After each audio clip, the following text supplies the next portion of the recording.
आज की कथा बड़ी ही दिलचस्प और सीख देने वाली है, तो बने रहिएगा अंत तक। बहुत समय पहले काशी को शिक्षा की नगरी के नाम से जाना जाता था। उस समय यह परंपरा होती थी कि प्रत्येक बालक जो ब्राह्मण के घर में जन्म लेता था, उसे काशी जाकर वेदादि शास्त्रों का अध्ययन करना होता था।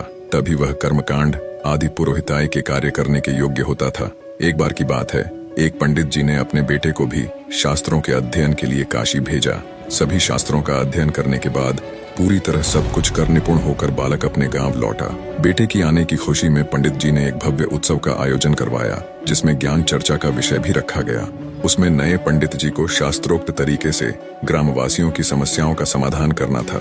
सभी लोगों ने तरह तरह के प्रश्न पूछे। लगभग सभी प्रश्नों के जवाब नए नए शास्त्र झाता बने पंडित जी ने अच्छे से पूरी व्याख्या के साथ दिए। सभी गांव वाले उससे बहुत प्रभावित हुए और उसकी प्रशंसा करने लगे। इतने में एक बूढ़ा किसान सामने आया और उसने पूछा, महोदय, क्या मैं भी कुछ पूछूं? तो पंडित जी ने पूरे विश्वास के साथ कहा, हाँ हाँ, क्यों नहीं, ये सभा ये प्रोग्राम इसलिए तो है। किसान बोला, ठीक है, तो बताइए, पाप का गुरु कौन है? पंडित जी ने अपने विवेक पर जोर दिया, परंतु इसका उत्तर नहीं मिला। सोचा, बहुत से गुरुओं के बारे में सुना है, पर यह पाप का गुरु किस खेत की मूली है, इसके बारे में तो कभी नहीं सुना। लगता है मेरा ज्ञान अभी संपूर्ण नहीं हुआ है। और वह वहीं से वापस काशी को रवाना हो गए। काशी जाकर उन्होंने अपने सभी गुरुओं से पूछा, लेकिन इस प्रश्न का जवाब उन्हें कहीं से नहीं मिला। हताश और निराश होकर इस बार पंडित जी अपने अंतिम गुरु के पास गए तो उन्होंने कहा, वत्स, इसका जवाब तुझे एक पापी ही दे सकता है। पंडित जी की आंखें आशा से चमक उठी। उन्हें लग रहा था कि अब उनको इस प्रश्न का उत्तर मिल जाएगा। उन्होंने तुरंत पूछा, ऐसा पापी कौन है और कहाँ मिलेगा? गुरुदेव बोले, मैं तो किसी पापी को नहीं जानता, लेकिन एक वैश्या है, वह तुम्हारे इस प्रश्न का जवाब दे सकती है। पंडित जी बिना कोई देर किए वैश्या के घर की ओर रवाना हुए। पंडित जी को आता देख वैश्या ने स्वागत में ताना कसते हुए कहा, ज्ञान के साधक, आज अज्ञान की सेवा में कैसे? पंडित जी ने स्वाभिमान पूर्वक कहा, हे देवी, मुझे आपसे केवल अपने एक प्रश्न का उत्तर चाहिए और उसका उत्तर केवल तुम ही दे सकती हो, इसलिए तुम्हारे पास आना पड़ा। मुस्कुराते हुए वैश्या बोली, पूछिए महाशय, ऐसा कौन सा प्रश्न है जिसका जवाब केवल मैं ही दे सकती हूँ? पंडित जी बोले, मैं जानना चाहता हूँ कि पाप का गुरु कौन है। वैश्या ठहाका लगाकर हंसी और फिर गंभीर होकर बोली, महाशय, इसके लिए आपको कुछ दिन यहाँ रहना पड़ेगा। अब पंडित जी इस प्रश्न के उत्तर में पहले ही काफी भटक चुके थे, इसलिए उन्होंने वैश्या की बात मानकर वहाँ रहना स्वीकार कर लिया। लेकिन पंडित जी बोले, हे देवी, मैं यहाँ रह तो लूंगा, लेकिन खाना पानी अपने खुद के हाथ का बनाया हुआ ही लूंगा। वैश्या बोली, जी अवश्य। इस तरह 4 दिन बीत गए। प्रतिदिन पंडित जी खाना बनाते और अपनी पेट पूजा करते थे।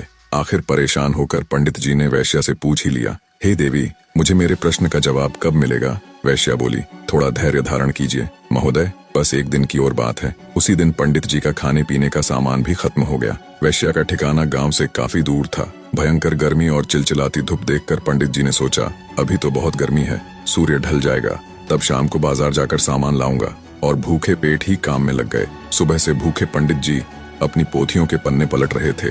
तभी अचानक वैश्या का आगमन हुआ। वैश्या बोली, पंडित जी, आप अकेले खाना बनाते हैं, कितने परेशान हो जाते हैं। एक काम कीजिए, कल से नहा धोकर आपके लिए खाना मैं ही बना दिया करूंगी। इससे मुझे भी आपकी सेवा का कुछ पुण्य मिल जाएगा और भोजन के साथ दक्षिणा में मैं आपको एक सोने की मुहर दूंगी। पहले तो पंडित जी ने आनाकानी की, किंतु मुफ्त का खाना और साथ में सोने की मुहर का विचार कर वैश्या का प्रस्ताव मान लिया। उसी दिन शाम को वैश्या ने तरह तरह के पकवान बनाए और उसकी सेवा में उपस्थित हुई। भोजन का थाल पंडित जी के सामने परोसा गया, लेकिन जैसे ही पंडित जी ने खाने के लिए अपना हाथ आगे बढ़ाया, वैश्या ने थाल पीछे खींच लिया। वैश्या के इस व्यवहार से पंडित जी क्रोधित हो गए और तिलमिलाकर बोले, ये क्या मजाक है? वैश्या ने विनम्रता पूर्वक कहा, श्रीमान, यही आपके प्रश्न का उत्तर है। पंडित जी, मैं कुछ समझा नहीं। वैश्या ने समझाते हुए कहा, महाशय, क्या केवल स्नान कर लेने मात्र से कोई पवित्र हो जाता है? क्या मेरी अपवित्रता केवल इतनी ही है जो केवल स्नान करके मिटाई जा सकती है? नहीं, लेकिन मुफ्त के भोजन और स्वर्ण मुद्राओं के लोभ में आप अपने वर्षों के नियम को क्षण भर में नष्ट करने के लिए तैयार हो गए। यह लालच ही पाप का गुरु है श्रीमान। पंडित जी को अपना जवाब मिल चुका था। निष्कर्ष, ये लोभ ही है जो हमारी पवित्रता को नष्ट करता है। अब वो किसी भी रूप में हो सकता है, धन दौलत, चाहना आदि आदि। कहा गया है, ये लोभ कोई छोटी चीज नहीं बल्कि काल का पुत्र है, इसलिए इससे जो बच गया वो पार उतर गया।